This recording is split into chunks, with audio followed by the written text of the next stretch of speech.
नमस्कार दोस्तों, welcome to सरकार स्टडी बेस्ड एजुकेशन। चलिए आईटीआई टीओ कोपा के अंतर्गत जो हमारी टेस्ट सीरीज़ चल रही है उसका प्रैक्टिस सेट नंबर 10 यानी कि अगला जो प्रैक्टिस सेट है वो हम बात करेंगे यहाँ पे। इसके पहले तक हमने जो है 9 प्रैक्टिस सेट पर चर्चा कर चुके हैं, यानी कि उनके क्वेश्चन और साथ में जो भी फैक्ट होते हैं एग्जाम के लिए ज़्यादा ज़रूरी होते हैं उन पर हम जो है डिस्कशन कर चुके हैं। आई होप आपने देख लिया होगा और काफ़ी चीज़ें आपको पसंद आई होगी। जो भी चीज़ें रहती है आप मुझे कमेंट बॉक्स में बता दिया करिए और क्लास को लाइक करना अनिवार्य है, क्योंकि इतनी मेहनत कर रहा हूँ मैं, तो आपको अगर लाइक नहीं करोगे तो मैं आगे प्रयास कैसे करूँगा। और अपने दोस्तों के साथ शेयर ज़रूर करें। चैनल पर पहली बार आए हो तो इसको सब्सक्राइब कर लेना है। चलिए आगे बढ़ते हैं हम प्रैक्टिस सेट नंबर 10 की तरफ और इसका पहला क्वेश्चन लेते हैं।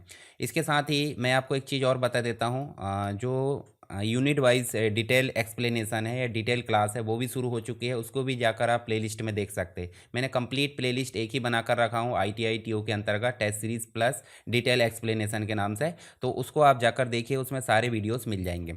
सबसे पहला क्वेश्चन देख लेते हैं। पाइथन के अंतर्गत एक कोड दिया गया है जो कि एक प्रकार का फंक्शन है जो कि स्क्वायर नाम से है, और इसमें देखिए हमने लिया एन और यहाँ एन को एन इंटू एन कर दिया। इसका मतलब इसमें जो भी वैल्यू आएगी वो मल्टीप्लाई हो जाएगी। 2 इंटू 2 आएगा तो 2 में गुणा होकर क्या हो जाएगा, 4 हो जाएगा। और अगर 1 आया तो 1 इंटू 1 हो जाएगा। तो इस प्रकार की चीज़ें हमको देखने को मिल जाएगी।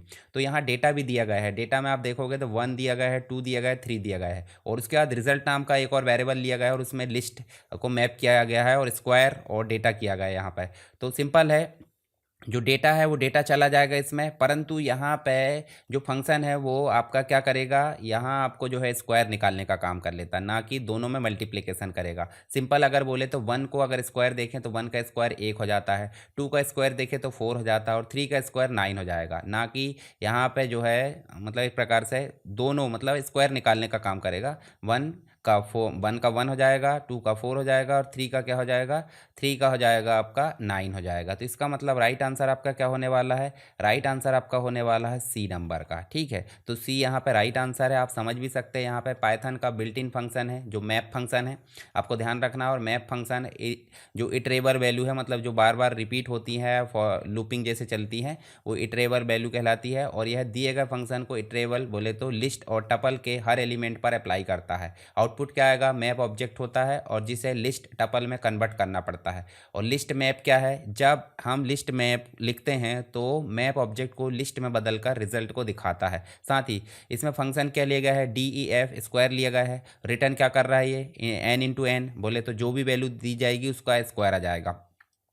कुछ याद रखने वाली चीज़ें देखें तो मैप हमेशा एक इटरेबल देता है, मतलब डायरेक्ट लिस्ट नहीं है ये। अगर हम प्रिंट मैप करते हैं तो आउटपुट होगा क्या आपको, map object at memory location, इसलिए एग्ज़ाम में अक्सर ये ज़्यादातर पूछा जाता है। ठीक है, चलिए आगे देखें तो आपको HTML टेबल के जो TD है और TD क्लोजिंग टैग है, इसके बीच का जो एलिमेंट है, मान लीजिए हमने टेबल बनाए तो देखिए HTML की कंप्लीट क्लास में मैंने टेबल सारी चीज़ें समझा दिया हूँ। इसके अंदर हम TR बनाते हैं और TR के बाद हम लेते हैं TD, और TD के अंदर हम लिख दिए मान लीजिए नेम, कोई भी, जैसे मान लीजिए नेम लिख दिए, और TD को हमने कर दिए क्लोज, TD को क्लोज कर दिए। तो जो आउटपुट आएगा वो TD में कौन सा अलाइन रहेगा, वो TD में जो रहेगा आपका नेम इस साइड रहेगा। नेम इस साइड रहेगा बोले तो लेफ्ट साइड रहेगा, तो लेफ्ट अलाइन रहता है, यानी कि बी नंबर का राइट आंसर है। तो जो TD है बोले तो टेबल के डाटा के लिए उपयोग किया जाता है, और इसी के बदले में एक TH भी है। TH आपका टेबल के हेडिंग के लिए उपयोग किया जाता है, तो ये भी आपको ध्यान रखना है। ऐसे कॉल स्पैन रो स्पैन हो जाते हैं, कॉलम और रो है उसको मर्ज करने के लिए हो जाते हैं। अलाइन अगर सेंटर करना है तो आपको जो है TH लेना होता हो। TH में सेंटर अलाइन ऑलरेडी रहता, मतलब बाय डिफ़ॉल्ट रहता है। ठीक, और जो TD है उसमें बाय डिफ़ॉल्ट अलाइन लेफ्ट रहता है। चलिए नेक्स्ट देखें, लाइट पेन और जॉयस्टिक क्या है। तो एक प्रकार की ये इनपुट डिवाइस है। किस प्रकार की है, इनपुट डिवाइस है। जैसे माउस है, कीबोर्ड है, ऐसे लाइट पेन है, स्क्रीन पर सीधे लिखने का काम कर लेते हैं।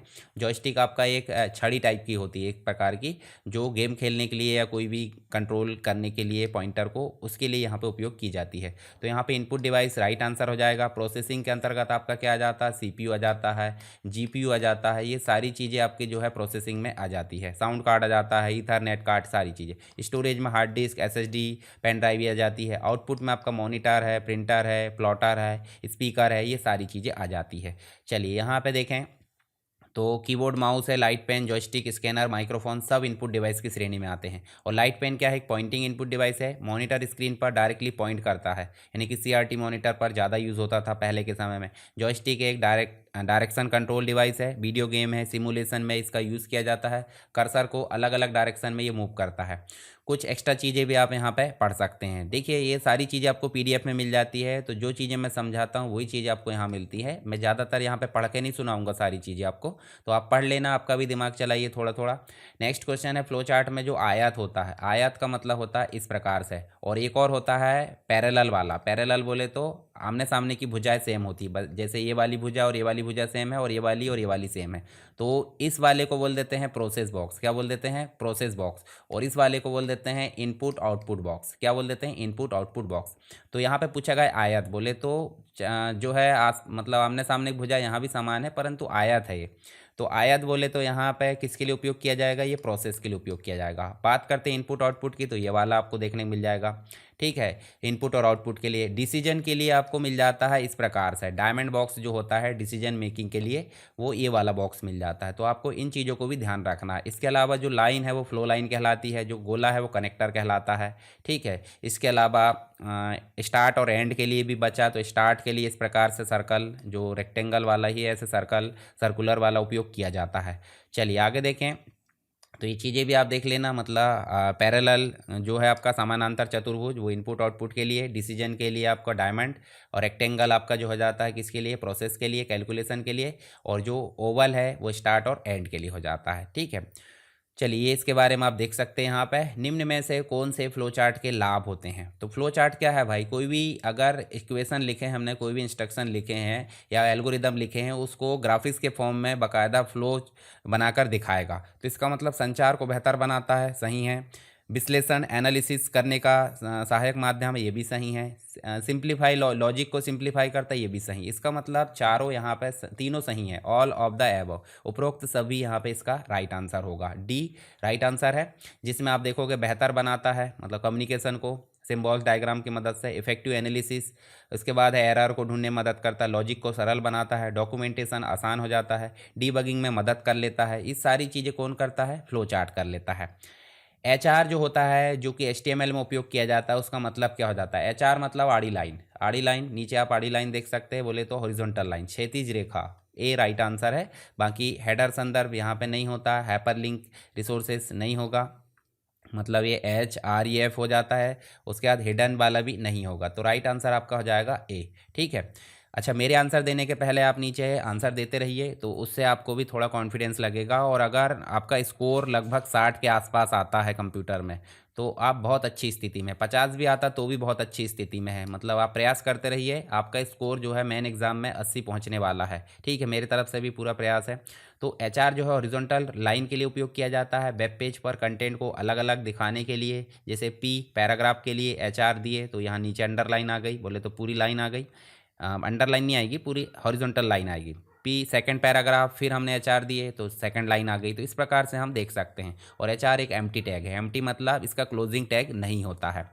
नेक्स्ट देखें, जावा और पाइथन किस प्रकार की कंप्यूटर प्रोग्रामिंग भाषा है? तो ये हाई लेवल की प्रोग्रामिंग भाषा है, निम्न स्तरीय नहीं है, मशीन स्तरीय भी नहीं है। निम्न स्तरीय और मशीन स्तरीय तो बात एक ही है, क्योंकि दोनों ही देखें, निम्न लो लेवल मतलब मशीन लैंग्वेज, तो दोनों एक ही हो गई।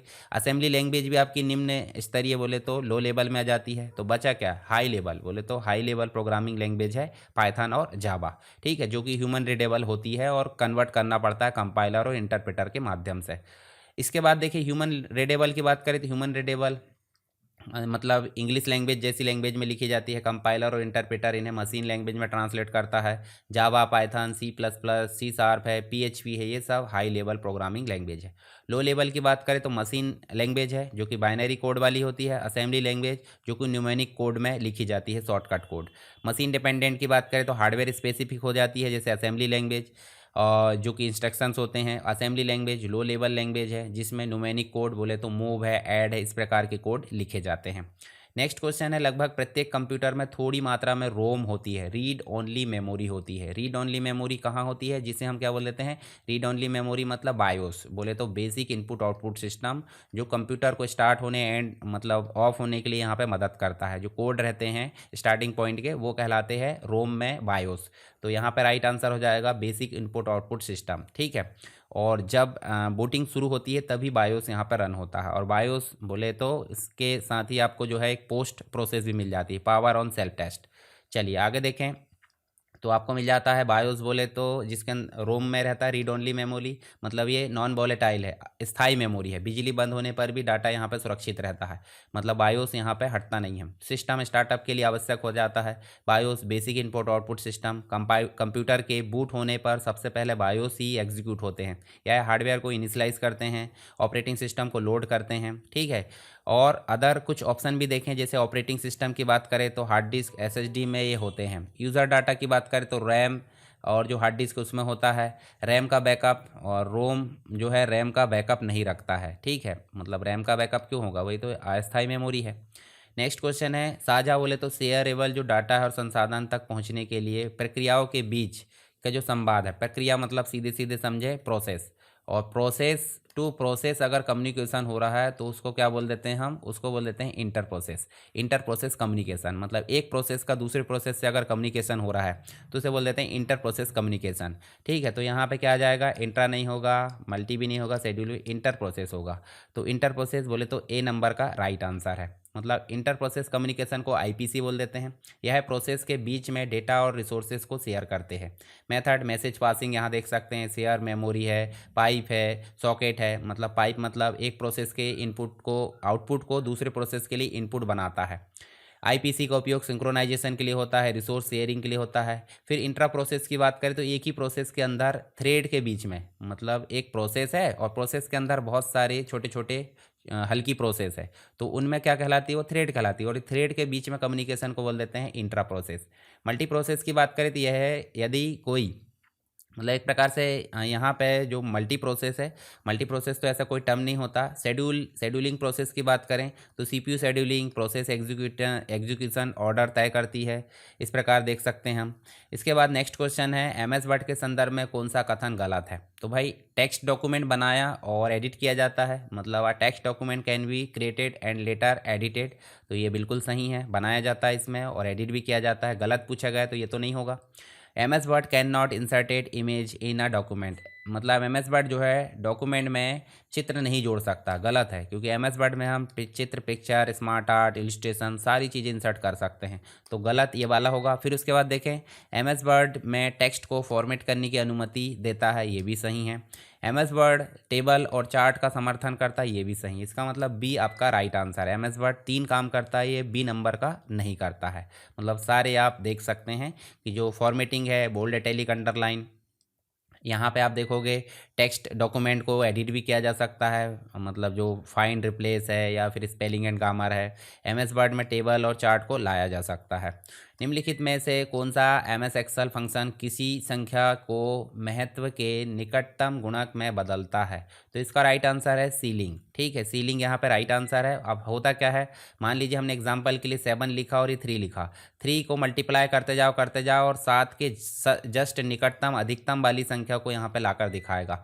तो यहाँ पे जो है 3 का मल्टीप्लाई 3 बार करे तो 3 का जो गुणक है वो 9 आएगा, और 9 ही यहाँ पे इसके बाद अगर देखें तो ये काम कर लेता है, क्योंकि ये 7 का निकटतम 3 का सबसे मतलब ऊपरी गुणक माना जाता है।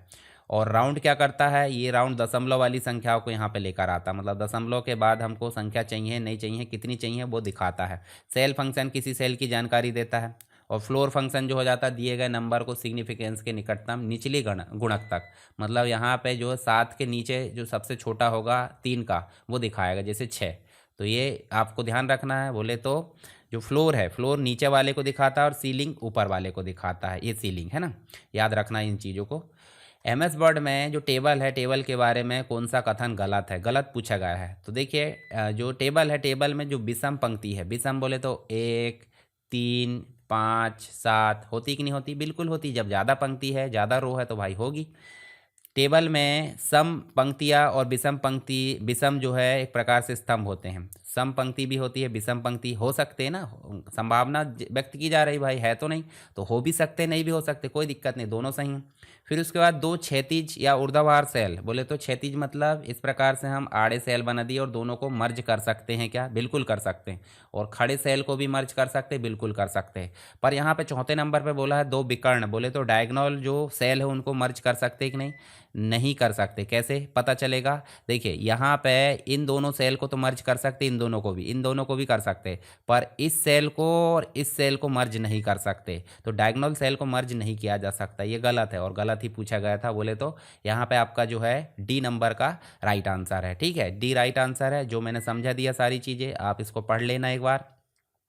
MS एक्सेल 2016 या 19 जो भी है, उसमें रैप टेक्स्ट विकल्प, रैप टेक्स्ट का मतलब क्या हो जाता है, आप किसी डेटा को लिखते जाते हैं और एक ही सेल में एडजस्ट करना, तो हमको उपयोग करना होता है रैप टेक्स्ट। और रैप टेक्स्ट होता है अलाइनमेंट ग्रुप में। तो अलाइनमेंट ग्रुप कहाँ होता है भाई, एक्सेल को ओपन कर लेते हैं सीधे, और एक्सेल को ओपन करने के बाद हम अगर यहाँ पे SSW एजुकेशन लिख देते हैं, ठीक है, तो ये पूरा आ गया है। तो देखिए इसको कितना फैलाओगे आप, बिट तो बढ़ा नहीं सकते ज़्यादा, तो इसको सेलेक्ट करेंगे और देखिए अलाइनमेंट ग्रुप में जाना और रैप टेक्स्ट, ये देखिए इस प्रकार से एडजस्ट हो जाएगा। ऐसे मर्ज एंड सेंटर है जो मल्टीपल सेल को आपस में जोड़ देता है। ऐसे ही आप देखोगे तो आपको ओरिएंटेशन मिल जाएगा। ओरिएंटेशन मतलब इस टेक्स्ट को आपको रोटेट करने की फैसिलिटी मिल जाती है, तो ये ओरिएंटेशन कहलाता है। तो याद रखना ये चीज़ भी। बाकी ग्रुप और ऑप्शन भी आप थोड़ा सा ध्यान रखिए, ताकि आपको जो है आगे आने वाले क्वेश्चन से किसी भी प्रकार की कोई कठिनाई ना हो। जैसे फ़ॉन्ट पूछा गया था, फ़ॉन्ट आप देख सकते हैं, फ़ॉन्ट में आपको क्या मिलेगा, बोल्ड, इटैलिक, अंडरलाइन मिलेगा। उसके बाद आप सेल्स की बात करें तो सेल्स यहाँ है कि नहीं, देखिए सेल्स नाम का आप देखोगे तो ये मिल जाएगा। सेल्स में आपको इंसर्ट और डिलीट और फॉर्मेट मिलेगा।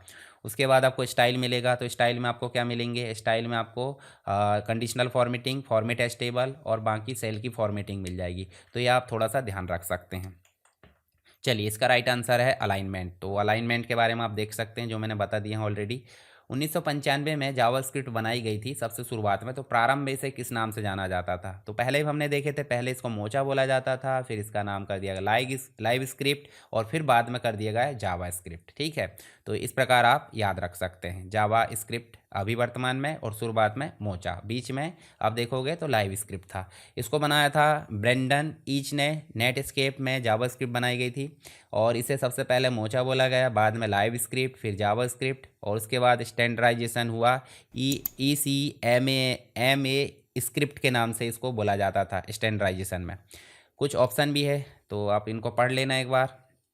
अगर आप पावर पॉइंट प्रेजेंटेशन में सभी स्लाइड को एक जैसा लुक देना चाहते हैं, तो उसके लिए हम क्या अप्लाई करते हैं भाई, स्लाइड की डिज़ाइन। जैसे हम चलें यहाँ पे पावर पॉइंट स्टार्ट कर लेते हैं। यहाँ पे पावर पॉइंट स्टार्ट करें, और पावर पॉइंट स्टार्ट करके हम कोई भी जो थीम है, मतलब कोई भी प्रेजेंटेशन यहाँ पे बना लेते हैं जो पहले से बने हैं। ये देखिए यहाँ पे जो प्रेजेंटेशन बना है, पर हम डिज़ाइन में चलते हैं, और यहाँ देखिए डिज़ाइन टेम्पलेट यहाँ पे अप्लाई करते हैं। मान लीजिए हमने इसको अप्लाई करे, तो देखिए पूरा का पूरा जो स्लाइड है वो चेंज हो जा रही है एक बार में। वेरिएंट भी चेंज हो जाएंगे, देखिए वेरिएंट चेंज करना हो तो वेरिएंट भी चेंज हो जाएंगे। तो ये देखने को क्या मिल जाता है हमको, ये मिल जाता है हमको प्रेजेंटेशन की डिज़ाइन टेम्पलेट। तो यहाँ पे जो है आपको डी नंबर का राइट आंसर मिलेगा। ठीक है, डी राइट आंसर है। स्लाइड लेआउट ऑप्शन, तो आप देखोगे स्लाइड लेआउट हमको न्यू स्लाइड बनाते समय मिल जाता है, टाइटल स्लाइड, कंटेंट स्लाइड, इस प्रकार की चीज़ें। Add a slide but option बोले तो नई स्लाइड जोड़ने के लिए हो जाता है ये। आउटलाइन व्यू आपका टेक्स्ट बेस्ड डिस्प्ले है। नेक्स्ट क्वेश्चन है, फॉर्म टैग की कौन सी विशेषता यह निर्दिष्ट करती है कि सर्वर पर सबमिट करते समय डेटा को कैसे एनकोड किया जाए। तो फॉर्म की एट्रीब्यूट की बात की जा रही है। फॉर्म के एट्रीब्यूट के रूप में एंक टाइप आपको देखने को मिल जाता है, एनक्रिप्शन टाइप एक प्रकार से। तो बी राइट आंसर है, जिसमें देखिए एक मेथड एक प्रकार से मेथड भी होती है इसमें। तो मेथड आप देखोगे तभी हमने पढ़े थे HTML में, फॉर्म के डेटा को किस प्रकार भेजा जाए, गेट या पोस्ट, इस प्रकार से आपको देखने को मिल जाता है। एंक टाइप मतलब एट्रीब्यूट बताता है कि फॉर्म डेटा को एनकोड किया जाए। उसके बाद जो है एक्शन की बात करें तो एक्शन मतलब फॉर्म कहाँ भेजा जा रहा है, इसका डाटा कहाँ भेजा जा रहा है, सर्वर स्क्रिप्ट में उसका एड्रेस होता है। और टारगेट मतलब हो जाता है कि फॉर्म कैसे खुलेगा, बोले सेल्फ खुलेगा, ब्लैंक में खुलेगा, पेरेंट में खुलेगा या टॉप में खुलेगा। ये चीज़ें ध्यान रखना होता है एट्रीब्यूट के अंतर्गत। CISC आर्किटेक्चर में अधिकांश जटिल निर्देश कहाँ संग्रहित किए जाते हैं, तो ये किए जाते हैं माइक्रो प्रोग्राम मेमोरी में। राइट आंसर आपका सी हो जाएगा। अब इसके अंतर्गत देखें CISC मतलब यहाँ पे आपको कॉम्प्लेक्स इंस्ट्रक्शन सेट कंप्यूटर मिल जाएगा। तो इसमें इंस्ट्रक्शन सेट बहुत बड़ा और जटिल होता है। कॉम्प्लेक्स इंस्ट्रक्शन को छोटे छोटे माइक्रो ऑपरेशन या माइक्रो प्रोग्राम में तोड़ा जाता है, और ये micro operation micro program memory में स्टोर्ड रहते हैं। रैम की बात करें तो टेम्परेरी स्टोरेज है। इसके बाद रोम की बात करें तो बूटिंग के समय बायोस इंस्टॉल या स्टोर करके रखती है। कैश फ्रिक्वेंटली यूज हो जाती है, CPU के द्वारा काफ़ी फास्ट मेमोरी है। नेक्स्ट क्वेश्चन दिया गया है DEF, और फंक्शन दिया गया है यहाँ पे x, मतलब फंक्शन में x आर्गूमेंट लिया गया है और रिटर्न किया गया है x+2। इसका मतलब यहाँ पे जो रिटर्न करेगा वो पहली बार में क्या करेगा, पहली बार में x में तो ऑलरेडी हम जो है यहाँ पे देखिए रिटर्न कर रहे हैं, तो जो 2 है, 2 ऑलरेडी यहाँ आ जाएगा और 2 के बाद फिर एक्स में क्या हो जाएगा, 2 प्लस हो जाएगा, यानी कि क्या आ जाएगा, 2 + 2 4 आ जाएगा। उसके बाद फिर फंक्शन को 2 बार कॉल किया गया है, फिर एक बार और 2 प्लस हो जाएगा, इसका मतलब क्या हो जाएगा, 6 हो जाएगा। तो राइट आंसर आपका हो जाना है टिक्स 6 यहाँ पे। तो 6 यहाँ पे राइट आंसर है। पहली बार कॉल करे तो क्या हो जाएगा 4, दूसरी बार कॉल करे तो क्या हो जाएगा 6। तो इसका मतलब ये वाला फंक्शन कॉल होगा तो 6 यहाँ पर राइट आंसर आने वाला है। पाइथन में मॉड्यूल के बारे में निम्न में से कौन से कथन सत्य है। पाइथन में मॉड्यूल के बारे में देखें तो यह एक फाइल है जिसमें पाइथन डेफिनेशन और स्टेटमेंट होती है। उसके बाद देखें तो यह फंक्शन, क्लास और वेरिएबल परिभाषित कर सकता है। इसमें रन करने योग्य कोड हो सकते हैं। तो बिल्कुल भाई सभी चाहिए बोले तो डी यहाँ पे राइट आंसर है। ठीक है, D all of the above बोले तो उपरोक्त सभी यहाँ पे राइट आंसर। मतलब पाइथन मॉड्यूल क्या है, तो अगर देखें तो एक फाइल है जो पाइथन डेफिनेशन और स्टेटमेंट लिखे जाते हैं। .py नाम से इसका एक्सटेंशन होता है। फाइल कंटेन कर से रखता है, फंक्शन, क्लासेस, वेरिएबल रहते हैं। उसके बाद रनिंग कोड भी यहाँ पे रहते हैं। जैसे आप देखोगे तो आपको मॉड्यूल, आप देखोगे .py, इसमें सारी चीज़ें आप देख सकते हैं। निम्न में से कौन सा अर्धद्वैध संचार उपकरण है। अर्धद्वैध संचार उपकरण से आप कंफ्यूज नहीं होना, इसे बोल देते हैं हाफ डुप्लेक्स कम्युनिकेशन। और हाफ डुप्लेक्स कम्युनिकेशन रेडियो 1 वे होता है, 1 वे बोले तो इसको सिंप्लेक्स बोल सकते हैं। टेलीफोन आपका 2 वे होता है और फुल डुप्लेक्स होता है। फुल डुप्लेक्स मतलब एक समय में काम। और टेलीविज़न भी आपका जो है आपका सिंप्लेक्स कहलाएगा, मतलब रिसीवर तक जाता है ट्रांसमीटर से। पर वॉकी टॉकी दोनों तरफ जा सकता है, पर एक बार में एक ही तरफ जाता है। ठीक है, तो वॉकी टॉकी हो गया हाफ डुप्लेक्स। तो राइट आंसर भी आपका क्या हो जाएगा, हाफ डुप्लेक्स बोले तो वॉकी टॉकी, डी नंबर का राइट आंसर है। मतलब एक समय में केवल एक ही दिशा में, दोनों दिशा में तो ट्रांसमिट हो सकता है, पर एक समय में केवल एक ही दिशा में काम करता है। जब एक व्यक्ति बोलता है तो दूसरा सुनता है, और दोनों एक साथ नहीं बोल सकते, और दूसरा बोलता है तो फिर वो पहला वाला सुनता है। फुल डुप्लेक्स की बात करें तो दोनों दिशाओं में एक साथ कम्युनिकेशन होता है, बोले तो टेलीफोन। सिंप्लेक्स मतलब एक दिशा में ही ट्रांसमिट होता है, रेडियो, टेलीविज़न, ये ट्रांसमीटर से रिसीवर तक की कहानी होती है। आगे देखें, एप्लीकेशन विंडो में ऐसा कौन सा बटन होता है जिसे बाएं या दाएं खींचकर सेटिंग मान को घटाया बढ़ाया जाता है। तो एप्लीकेशन विंडो की बात की जा रही है, तो हम सीधे चल लेते हैं कहाँ पे, मान लो एम एस वर्ड में चल लेते हैं।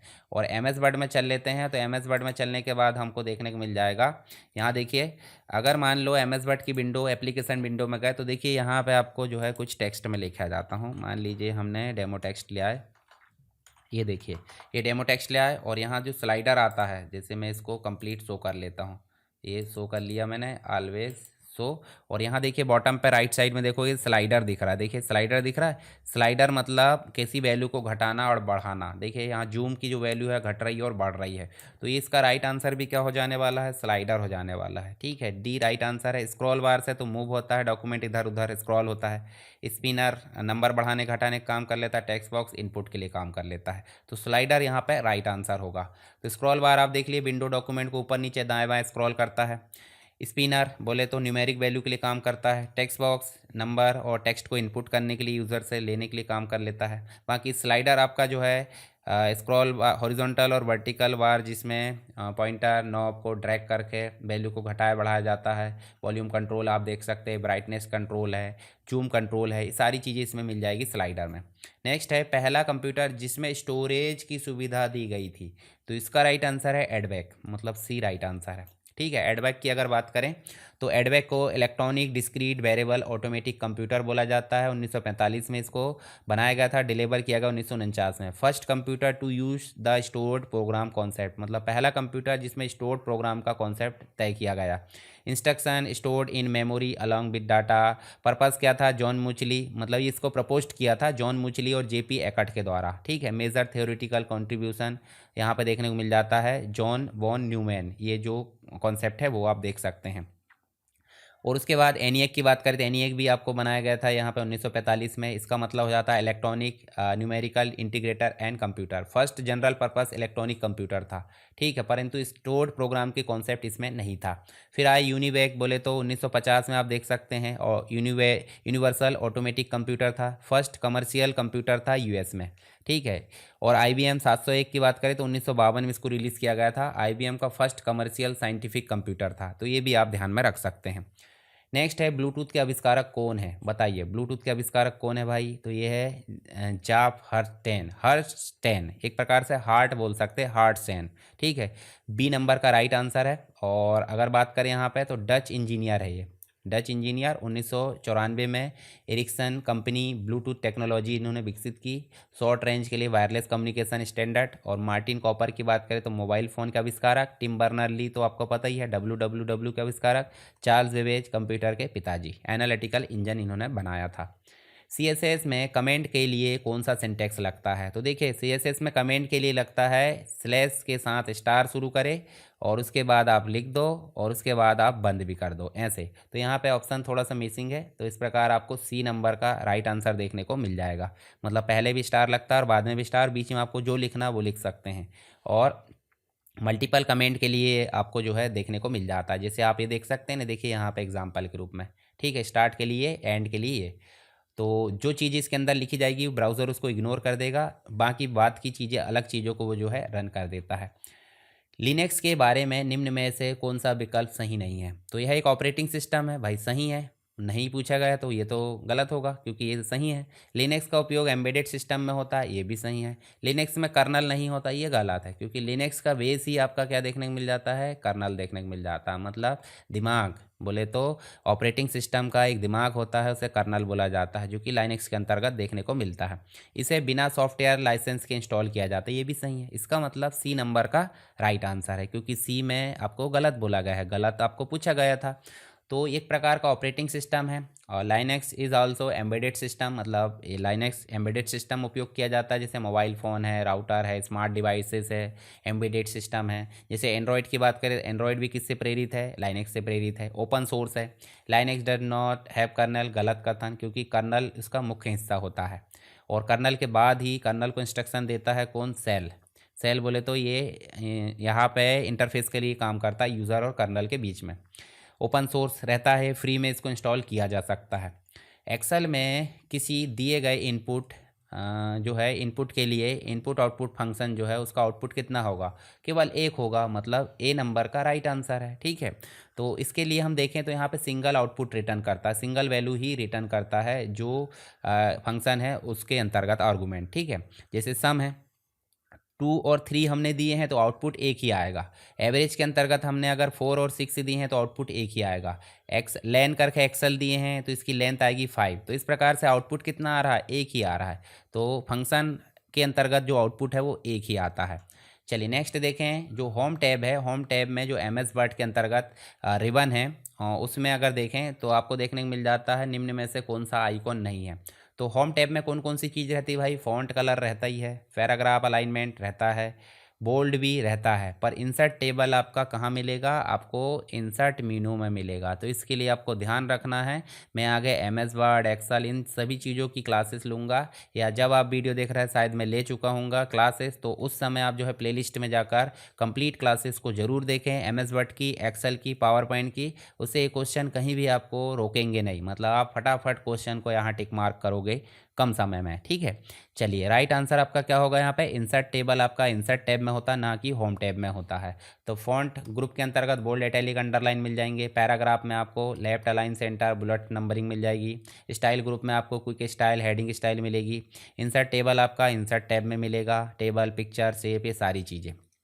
नेक्स्ट है, किस संचार प्रकार में डेटा एक ही समय में दोनों दिशाओं में संचारित होता, अभी पढ़े थे। इसका मतलब है कि बी राइट आंसर है, फुल डुप्लेक्स। सिंप्लेक्स और हाफ डुप्लेक्स में एक ही समय में नहीं होता। सिंप्लेक्स में तो 1 वे होता है, हाफ डुप्लेक्स में 2 वे होता है, पर वन टाइम पे 1 वे। और मल्टीप्लेक्स नाम का ऐसा कोई मल्टीप्लेक्सर होता है जो मल्टीपल सिग्नल को एक ही बार में एक में कन्वर्ट करता है। तो यहाँ पे जो फुल डुप्लेक्स है वो राइट आंसर है, वो आप देख सकते हैं, यहाँ पे हमने पहले भी पढ़े हैं। MS वर्ड 2013 में टेक्स्ट को फॉर्मेट करने के लिए निम्न में से कौन सा शॉर्टकट नहीं होता है, पूछा है। तो देखिए Ctrl+O तो यहाँ पे ओपन करने के लिए होता है, बोल्ड होता है, बोल्ड करने के लिए, फॉर्मेट करने के लिए अंडरलाइन होता है, इटैलिक भी होता है, Ctrl+B, Ctrl+U, Ctrl+I। तो शॉर्टकट से रिलेटेड भी क्वेश्चन आ रहा है, इसका मतलब कंप्लीट शॉर्टकट वाला वीडियो हम जो है MS वर्ड के बाद एक देख लेंगे, एक्सेल के बाद भी एक देख लेंगे और पावर पॉइंट के बाद भी। तो उसमें आपको सारी चीज़ें क्लियर हो जाएगी। अभी के लिए राइट आंसर क्या है आपका, Ctrl+O। Ctrl+O फाइल को ओपन करने के लिए होता है, ना कि फॉर्मेट करने के लिए होता है। कर्सर बाएं तरफ के कैरेक्टर को मिटाने के लिए, मान लीजिए हमने लिखे है यहाँ पे SSW एजुकेशन, ये हमने लिखे, और यहाँ कर्सर है, कर्सर के बाएं और दाएं, बाएं तरफ हटाना तो क्या यूज़ किया जाता है, बैक स्पेस, और दाएं तरफ हटाना तो क्या यूज़ किया जाता है, डिलीट बटन। ठीक है, तो डिलीट बटन यहाँ पे अभी नहीं होगा क्योंकि बाएं तरफ पूछा है, तो बाएं तरफ के लिए बैक स्पेस बटन है, और दाएं तरफ के लिए पूछ लेता तो क्या जाता है, डिलीट बटन। ठीक है, तो ये चीज़ आपको ध्यान में रखना है। डी हो जाएगा बैक स्पेस। नेक्स्ट क्वेश्चन है MS एक्सेल 2016 में या 19 जो भी है, उसमें कॉलम नंबर क्या है, Z है, और रो नंबर कितना है, 20 है। तो Z पहले आता है, 20 बाद में आता है, सेल रेफरेंस क्या बन जाएगा, Z20, मतलब Z20 यहाँ पर राइट आंसर बोले तो ए राइट आंसर आएगा। तो सेल रेफरेंस आप देख भी सकते हैं, मतलब कॉलम नंबर पहले आता है, रो नंबर बाद में आता है। ठीक है, आगे देखें डेडलॉक क्या है। डेडलॉक ऑपरेटिंग सिस्टम से रिलेटेड एक कंडीशन है जहां पे प्रोसेस जो है किसी भी संसाधन की प्रतीक्षा करते रहती है, मतलब वह स्थिति जहां प्रत्येक प्रोसेस अवरुद्ध होती है और दूसरे से संसाधन की प्रतीक्षा करती है। वह स्थिति जहां प्रत्येक प्रोसेस समाप्त होकर पुनः शुरू होती है। वह स्थिति जहां प्रत्येक प्रोसेस क्रमशः निष्पादन होती है, ये भी नहीं। वह स्थिति जहां चाइल्ड प्रोसेस को छोड़कर सभी प्रोसेस अवरुद्ध होती नहीं, ये तीन यहाँ पर गलत है। तो यहाँ पर राइट आंसर क्या हो जाएगा भाई, ए नंबर का, मतलब वह स्थिति जहाँ प्रत्येक प्रोसेस रुक जाती है, ब्लॉक हो जाती है और दूसरे से संसाधन की प्रतीक्षा बोले तो रिसोर्स के लिए वेट करते रहती है। तो ये राइट आंसर कौन सा है, ए वाला है, डेडलॉक इसे बोल देते हैं। तो सिंपल अगर देखें तो यह डेडलॉक में एक ऐसी स्थिति है जहाँ दो या दो से अधिक प्रोसेस एक दूसरे से रिसोर्स रिलीज होने की प्रतीक्षा करती है। मान लीजिए एक प्रोसेस है P1 और दूसरी प्रोसेस है P2, और एक R1 है और एक R2 बोले तो रिसोर्स। तो जो R1 है वो किसके पास है अभी, वो P1 के पास में है, और जो R2 है वो किसके पास में अभी, P2 के पास। परंतु इन दोनों को अपने अपने रिसोर्सेज से संतुष्टि नहीं मिल रही है। P1 बोल रहा है कि मुझे R2 मिल जाए और P2 बोल रहा है मुझे R1 मिल जाए, पर दोनों एक दूसरे को छोड़ने के लिए तैयार नहीं है। तो इस स्थिति को बोल देते हैं डेडलॉक। ठीक है, कोई भी प्रोसेस आगे नहीं बढ़ती है, सब अपने में अड़ जाती है। तो इसलिए यहाँ पे भाई सामंजस्य बनाना बहुत ज़रूरी है। अभी R1 इसको मिला तो ये यूज़ कर ले, और R2 इसको मिला तो ये यूज़ कर ले, तो ऐसे में कॉपरेशन चलते रहता है। फिर ये R1 इसको मिल जाएगा, R2 इसको मिल जाएगा, ऐसा चलते रहता है। ठीक है, प्रोसेस जो है ए को प्रिंटर चाहिए, प्रोसेस बी को स्कैनर चाहिए, और प्रोसेस ए ने स्कैनर पकड़ रखा है, प्रोसेस बी ने प्रिंटर पकड़ रखा है। तो ऐसे में काम कैसे चलेगा, दोनों इंतजार करते रहेंगे, दोनों एक दूसरे को छोड़ने को तैयार नहीं है। तो इस स्थिति को बोल देते हैं डेडलॉक की कंडीशन, रुक जाना, स्थिति जाम हो जाना। ठीक है, चलिए आगे देखें। MS वर्ड 2016 या 19 में डॉक्यूमेंट में टेबल ऑफ कंटेंट को स्वतः रूप से जोड़ने के लिए प्रयोग क्या किया जाता है। तो इसके लिए हम देख लेते हैं, MS वर्ड में चलते हैं, और MS वर्ड में चलने के बाद हम यहाँ कुछ हेडिंग बना देते हैं। मान लीजिए यहाँ पे हम जो है हेडिंग 1 बना देते हैं, हेडिंग 1 नहीं बना देते हैं, यहाँ पे हम कंप्यूटर लिख देते हैं। ठीक है, ये हमने कंप्यूटर लिखे यहाँ पे कंप्यूटर, और इसी को हम हेडिंग 1 बना देते हैं। और ऐसे ही हम जो है एक दो हेडिंग और बना देते हैं, जैसे मान लीजिए यहाँ पे एक हेडिंग और बना देते हैं, इसको अलग पेज में बना देते हैं। ठीक है, और यहाँ जाकर हम जो है कंप्यूटर को क्या कर देते हैं, ये हार्डवेयर बना देते हैं, और हार्डवेयर को कर देते हैं हेडिंग 2। और उसके बाद हम जो है फिर से कॉपी करते हैं सेकंड नेक्स्ट पेज में, और इसका नाम कर देते हैं क्या, हम सॉफ्टवेयर। ठीक है, और सॉफ्टवेयर को भी हेडिंग 2 कर देते हैं। तो ऐसे ही हम बहुत सारी हेडिंग बना सकते हैं, किससे, स्टाइल से। और जो पहला पेज है, मान लो हम पहला पेज में चलते हैं, और पहले पेज में चल के हम जो है सीधे अगर स्टाइल मतलब हम इंडेक्स बनाना चाह रहे हैं, तो इंडेक्स बना रहे हैं उसके लिए कहाँ जाएंगे, रेफरेंसेस में, और टेबल ऑफ कंटेंट में जाएंगे, और यहाँ टेबल इंसर्ट कर लेंगे। तो देखिए ये इंडेक्स ऑटोमेटिक आ गई है पेज नंबर के साथ में, लिंक के साथ में। तो ये किससे संभव हुआ, रेफरेंसेस से। और रेफरेंसेस में और दूसरे ऑप्शन भी है जिनको आप जाकर देख सकते हैं। तो राइट आंसर आपका हो जाएगा कहाँ पे, ये जो है आपको रेफरेंसेस में मिल जाता है table of content, right answer B हो जाएगा। तो automatic table 1, automatic table 2, custom table, ये सारे ऑप्शन वहाँ पे रहते हैं। MS वर्ड 2016 या 19 में टेबल मैनिपुलेशन के लिए निम्न में से किस फंक्शन के लिए यह आइकॉन उपलब्ध होता है। तो टेबल मैनिपुलेशन के लिए अगर देखें तो टेबल यहाँ पे आप देखोगे तो आपको इंसर्ट एबव, डिस्ट्रीब्यूट रो, और स्प्लिट टेबल, इंसर्ट बिलो। तो इसका राइट आंसर हो जाएगा सी। बोलो तो टेबल को मैनिपुलेट करने की बात की जा रही है, यानी कि टेबल को विभाजित करने के लिए या आइकॉन का प्रयोग किया जाता है। जैसे हम यहाँ देखें तो हम जो है यहाँ पे टेबल ला कर देख लेते हैं। जैसे हम चले इंसर्ट में और यहाँ पे हम टेबल लेकर आ जाते हैं, एक बना बनाए टेबल ले आते हैं। ये टेबल लाए और यहाँ जाओगे लेआउट टेबल में, तो यहाँ आप देखोगे, देखिए यहाँ पे आपको स्प्लिट सेल भी मिल रहा है, मर्ज सेल भी मिल रहा है, स्प्लिट टेबल भी मिल रहा है। तो ये मैं देखिए यहाँ से जहाँ कर्सर रखे वहाँ से टेबल हमारा दो भागों में टूट जाता है, बाकी चीज़ें इंसर्ट करने के लिए हो जाती है। तो सी राइट आंसर है। चलिए नेक्स्ट देखें तो आपको मिल जाता है एक, इसके लिए कुछ ऑप्शन भी, जैसे इंसर्ट अबव और इंसर्ट बिलो तो हमने देख लिए। डिस्ट्रीब्यूट रो बोले तो सभी रो की ऊंचाई जो है समान कर देगा, और डिस्ट्रीब्यूट कॉलम में सभी कॉलम की विड्थ को समान कर देगा। चलिए आगे देखें, कौन से टैग विषय वस्तु को अलग अलग ब्लॉक में विभाजित करने और तालिका के रूप में प्रस्तुत करने के लिए होता है। तो ब्लॉक के रूप में बोले तो टेबल बनाना है, ठीक है, ब्लॉक के रूप में मतलब टेबल बनाना, और अलग अलग रो में बनाने के लिए मतलब अलग अलग रूप में प्रस्तुत करना, तो उसके लिए हमको टीआर उपयोग किया जाता है। तो यहाँ पे डिव नहीं होगा, सेक्शन भी नहीं होगा, यहाँ पे फॉर्म भी नहीं होगा, यहाँ पे टेबल और टीआर होगा, और टीआर के बाद क्या यूज़ हो जाता है, टीडी यूज़ हो जाता है। तो ये भी आपको ध्यान में रखना है। सी राइट आंसर है। और ये हमने टेबल के बारे में अच्छे से पढ़ भी लिए हैं, आप जाकर देख लेना वीडियो। अमेजन, ईवे जैसे ई कॉमर्स प्लेटफॉर्म का स्कोप क्या है? वही अमेजन और ईवे जो है ग्लोबल रूप से काम कर लेते हैं, तो ग्लोबल रूप से और बहुत सारी कैटेगरी में काम कर लेते हैं। लिमिटेड नहीं होगा, लोकल ओनली डिजिटल प्रोडक्ट नहीं होते, रिस्ट्रिक्टेड टू बी नहीं, ये ग्लोबल और इसके अंतर्गत मल्टी कैटेगरी मिल जाती है, यानी कि सी राइट आंसर है, ठीक है।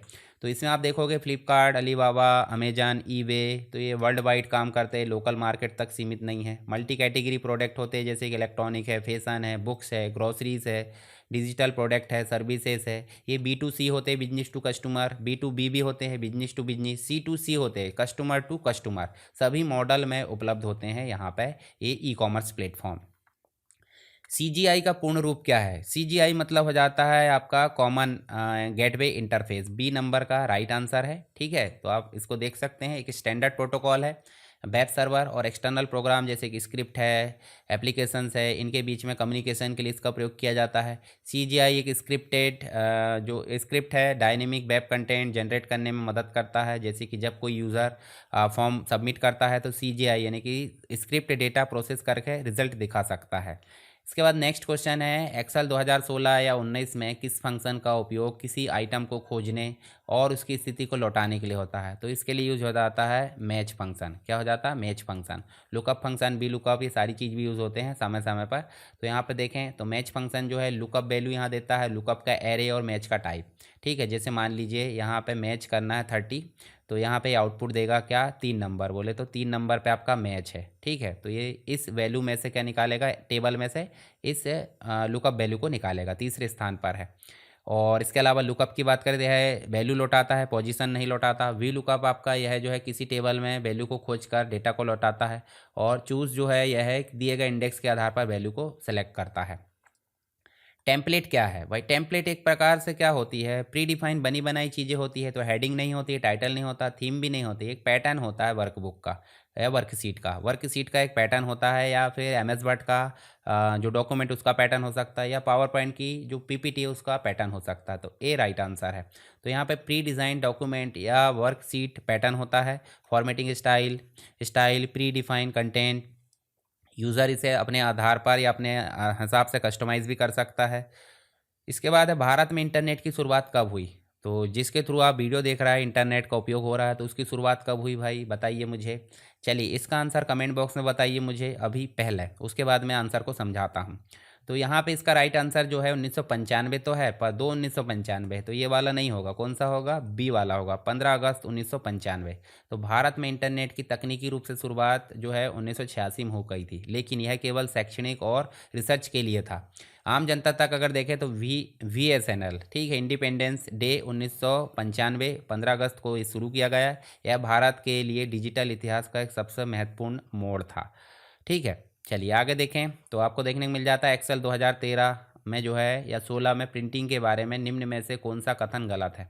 तो प्रिंटिंग के लिए सेल की रेंज को मैनुअली चुना जा सकता है, सही बात। प्रिंट एरिया के माध्यम से काम हम कर सकते हैं। डिफ़ॉल्ट रूप से सभी वर्कशीट का डेटा प्रिंट होता है। डिफ़ॉल्ट रूप से क्यों होगा भाई? नॉन कंटीजियस सेल रेंज को प्रिंट करना संभव है, ठीक है, ये भी संभव है। डिफ़ॉल्ट रूप से वर्तमान वर्कशीट का डेटा प्रिंट होता है, ये भी सही है। तो इसका मतलब आपका जो है बी नंबर का गलत है, क्योंकि राइट आंसर भी यही है। तो यहाँ देखिए यूज़र मैनुअली रेंज चुन सकता है प्रिंट एरिया के माध्यम से। यहाँ पे ये गलत है क्योंकि डिफ़ॉल्ट रूप से एक्सेल केवल करंट वर्कशीट का डेटा प्रिंट करता है। सभी वर्कशीट प्रिंट करने के लिए यूज़र को विशेष रूप से विकल्प चुनना पड़ता है। और जो आपका कंटीन्यूअस डेटा बोले तो कंट्रोल की दबाकर आप अलग अलग रेंज सेलेक्ट करके भी प्रिंट कर सकते हैं। चलिए आगे देखें। पावर पॉइंट प्रेजेंटेशन में कौन से फाइल फॉर्मेट जोड़े जा सकते हैं? पावर पॉइंट मतलब मल्टीमीडिया प्रोजेक्ट बोले तो पिक्चर फाइल जोड़ सकते हैं। पिक्चर फाइल में जीआईएफ भी आ जाता है। साउंड फाइल भी जोड़ सकते हैं। .mp4 भी जोड़ सकते हैं, मतलब वीडियो जोड़ सकते हैं। तो इसका मतलब पावर पॉइंट में सभी चीज़ें जोड़ सकते हैं। राइट आंसर डी हो जाएगा। तो यहाँ पे अगर देखें तो जेपीजी पिक्चर फाइल, जीआईएफ भी पिक्चर फाइल है, एनिमेटेड फाइल। डब्लू वेब बोले तो ऑडियो फाइल फॉर्मेट है। ठीक है, ये सारी चीज़ें इसमें जोड़ी जा सकती है। वीडियो फाइल भी जोड़ी जा सकती है।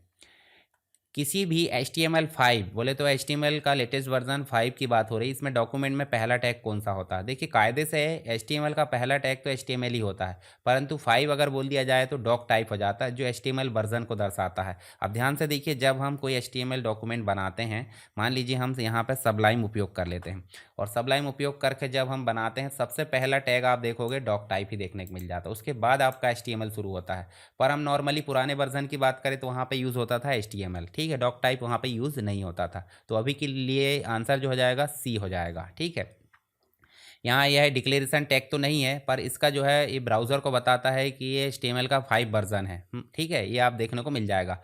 पर यहाँ पे रूट एलिमेंट के लिए अगर देखा जाए तो HTML देखने को मिल जाता है। फिर उसका बाद हेड है, यह मतलब ये सबसे पहले आता है पर रूट एलिमेंट नहीं होता है। बॉडी आपका मेन कंटेंट दिखाने के लिए काम करता है। चलिए आगे देखें। रिलेशनल डेटाबेस के लिए मूल ऑपरेशनों का एक समूह होता है, उसे क्या बोल देते हैं? उसे बोल देते हैं रिलेशनल अलजेब्रा। बोले तो सी राइट आंसर है। ठीक है, तो यहाँ देखेंगे रिलेशनल अलजेब्रा बोले तो प्रोसीजरल क्यूरी लैंग्वेज है। इसमें ऑपरेशन का एक सेट होता है जो रिलेशनल डेटाबेस पर लागू होता है। जैसे कि सेलेक्ट है रो को चुनना, प्रोजेक्ट है कॉलम चुनना, यूनियन दो रिलेशन को जोड़ना, सेट डिफरेंस बोले तो अंतर निकालना, फिर कार्टेशियन प्रोडक्ट है सभी कॉम्बिनेशन बनाना, रीनेम रिलेशन का नाम बदलना, जॉइन रिलेशन को जोड़ना, ये सब जो है रिलेशनल अलजेब्रा की श्रेणी में आते हैं। ई कॉमर्स में COD का पूर्ण रूप क्या है? COD मतलब कैश ऑन डिलीवरी। बोले तो ए राइट आंसर है। ठीक है, आप उपयोग भी करते हैं, ये आंसर तो सभी बता सकते हैं। COD मतलब कैश पेमेंट अगर देना है, मतलब हमने ऑनलाइन प्रोडक्ट ऑर्डर कर दिए हैं और घर आकर प्रोडक्ट लेने के बाद हम पैसे देंगे, तो उसको बोल देते हैं COD, कैश ऑन डिलीवरी। मतलब पेमेंट कैश या कार्ड से भी हो सकती हैं, UPI से, मतलब ऑनलाइन पेमेंट भी हो सकती है, पर प्रोडक्ट आने के बाद उसे कैश ऑन डिलीवरी बोल देते हैं। ठीक है, और ऐतिहासिक रूप से ये कैश से जुड़ा है, भारत जैसे देशों में बहुत लोकप्रिय है क्योंकि इसमें ग्राहक को भरोसा मिलता है कि प्रोडक्ट पहले मिलेगा और फिर पेमेंट। हालांकि पहले भी कर देते हैं, तो आपको कुछ प्लेटफॉर्म जैसे कि आपको फ्लिपकार्ट है या अमेजन है, ये प्रोडक्ट भाई आता नहीं है तो पैसे वापस मिलते हैं, इतना तो भरोसा रहता है। ठीक है, कैश ऑन डिलीवरी यहाँ पे सही आंसर है। नेक्स्ट है MS एक्सेल वर्कशीट के सेल में फॉर्मूला दर्ज करने के लिए कौन सा चिन्ह लगता है? सबसे आसान सवाल, बोले तो छोटा सा बच्चा भी बता देगा। इसके लिए लगता है इक्वल। क्या लगता है? इक्वल। और डॉलर तो आपका एब्सोल्यूट जो सेल है या एड्रेस है वो बनाने के लिए किया जाता है। परसेंट और जो M% है ये तो कोई दिक्कत नहीं, अलग है, ऑपरेटर है वो एक प्रकार से, सिम्बॉल। तो यहाँ डॉलर साइन एब्सोल्यूट के लिए यूज़ किया जाता है, इक्वल साइन फार्मूला के लिए यूज़ किया जाता है, M% टेक्स्ट स्ट्रिंग को जोड़ने के लिए, परसेंट परसेंटेज वैल्यू के लिए। निम्न में से कौन सी दो फाइल्स का प्रयोग RDBMS के ऑपरेशन के समय होता है? तो RDBMS के ऑपरेशन के समय डेटा डिक्शनरी और ट्रांजैक्शन लॉग का उपयोग किया जाता है, मतलब सी राइट आंसर है। ठीक है, सी यहाँ पे राइट आंसर है। और डेटा डिक्शनरी मतलब एक प्रकार से मेटा डेटा होता है। डेटा के बारे में जो डेटा होता है वो मेटा डेटा होता है। जैसे टेबल्स है, कॉलम्स है, कांस्टेंट है, इंडेक्स है, यूज़र है, इनकी जानकारी यहाँ पर रहती है। डेटाबेस की संरचना और स्कीमा को समझने के लिए इसका उपयोग किया जाता है। ट्रांजैक्शन लॉग, यह डेटाबेस में किए गए सभी ट्रांजैक्शन का रिकॉर्ड रखता है। रिकवरी और रोल बैक ऑपरेशन यहाँ पर रहते हैं। क्रैश और फेलुअर की स्थिति में डेटाबेस को रिस्टोर करने में मदद मिलती है। नेक्स्ट क्वेश्चन है, MS एक्सेल 2016-19 में होम टैब के निम्नलिखित में से किस विकल्प का उपयोग कॉलम को एक विशिष्ट चौड़ाई में सेट करने के लिए किया जाता है? तो हम सीधे चलते हैं एक्सेल में, और एक्सेल में चलने के बाद मान लो अपन ने ये बड़ा किए, या फिर हम यहाँ पे लिख देते हैं सीरियल नंबर। ठीक है, ये सीरियल नंबर लिखे और उसके बाद हम जो है इसमें कुछ और चीज़ें लिख देते हैं, जैसे 101 लिख देते हैं। अगर इस सेल को हमको एडजस्ट करना है तो हम जाएंगे होम टैब में, और होम टैब में जाएंगे कहाँ पे? फॉर्मेट में, और हम करेंगे ऑटो फिट। देखिए ऑटो फिट हो गया, तो यहाँ पे ऑप्शन हो जाता है क्या? Format.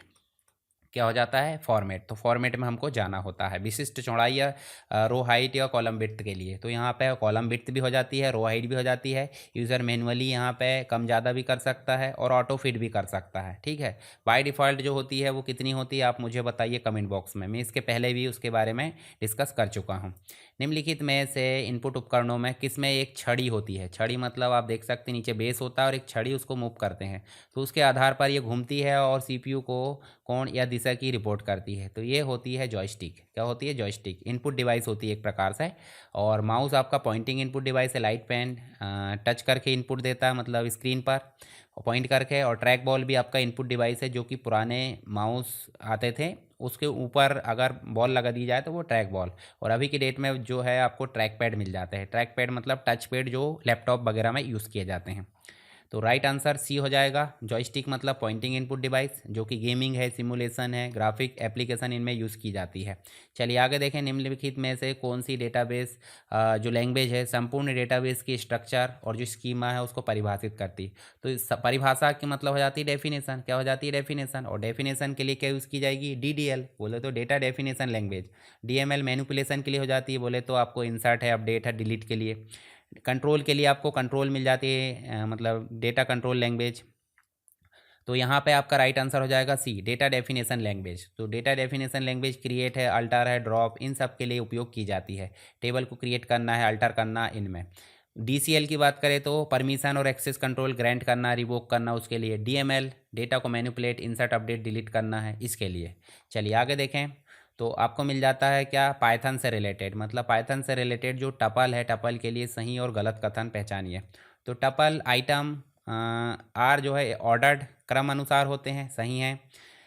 We can not change add और remove item after the tuple has been created. तो बिल्कुल ये भी सही है। मतलब हम चेंज नहीं कर सकते जब हम जो है इसमें डाटा को एक या टपल को क्रिएट कर लेते हैं।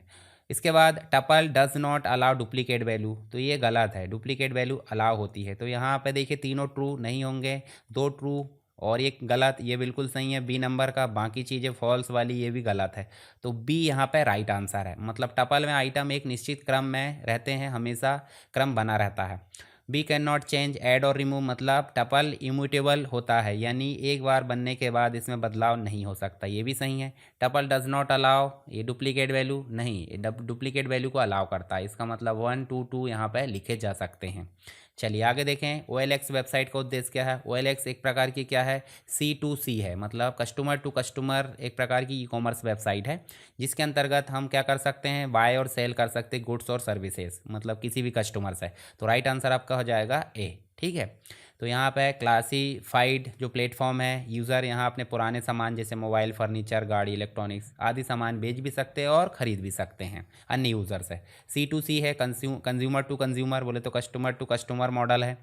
इसके बाद है एंड्रॉयड ऐप बनाने के लिए मुख्य रूप से किस प्रोग्रामिंग भाषा का उपयोग किया जाता है। एंड्रॉयड ऐप बनाने के लिए या तो जावा लगता है या तो कोटलिन लगता है। जब आप जाओगे एंड्रॉयड स्टूडियो में तो आपको ये दो ही लैंग्वेज मिलेगी, ठीक है।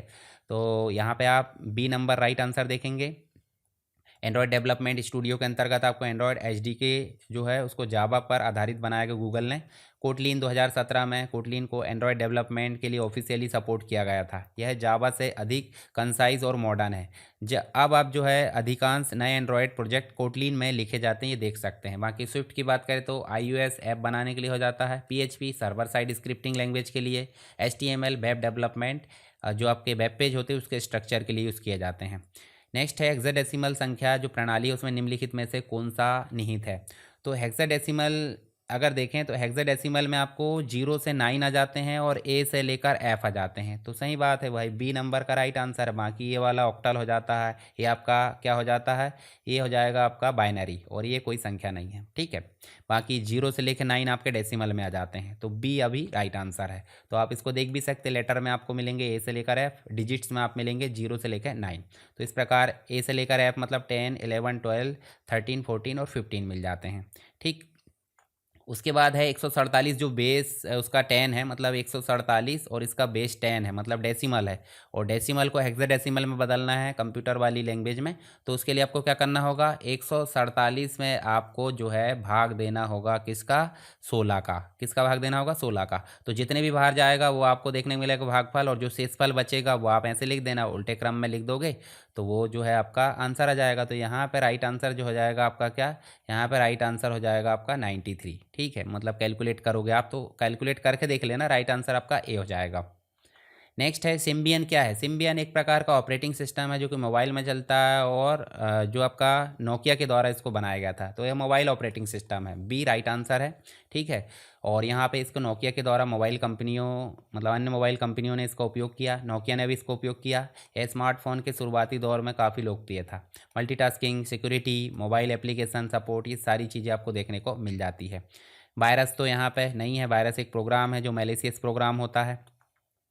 प्रत्येक एट्रीब्यूट के लिए एक रिलेशन और एक परमिटेड वैल्यू का सेट होता है, जिसे जिसे विशेषता खालिस्तान कहा जाता है, इसे डोमेन कहा जाता है। क्या कहा जाता है, डोमेन। ए राइट आंसर है।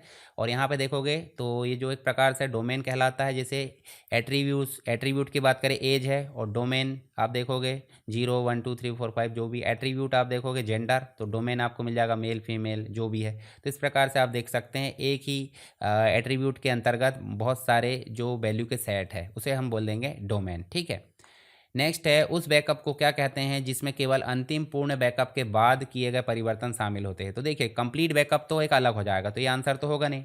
डिफरेंशिएट बैकअप भी नहीं होगा। छोटे छोटे बैकअप करके उसको बनाते रहना, मतलब बाद में उसको बोल देते हैं इंक्रीमेंटल बैकअप। क्या बोल देते हैं, इंक्रीमेंटल, मतलब सी राइट आंसर आपका।